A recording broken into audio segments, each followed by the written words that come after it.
మరి విసర్జించడం నా ఉగ్రతను బట్టి నా కలిగిన యోజన మరి నెరవేర్చును.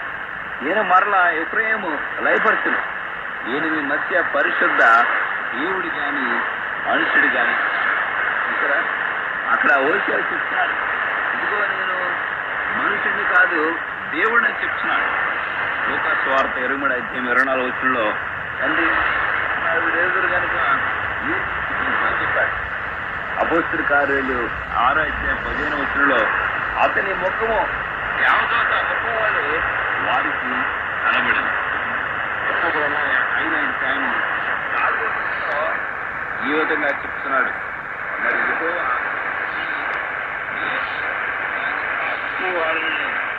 స్మృతి విషయంలో నేను దానికి నేను ఖండిస్తున్నాను. ఎవరు మరి రాకున్నట్లు దివారాత్రము దాన్ని కాపాడు.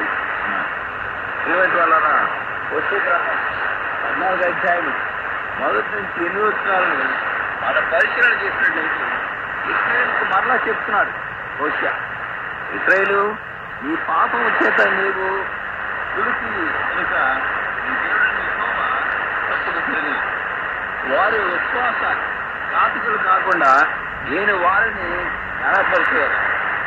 మనస్ఫూర్తిగా వారిని మరి చెట్టునకు మంచి ఉన్నట్లు నేను ఇంతకు ముందు ఉన్నాను. తామర పుష్పము తిరిగినట్లు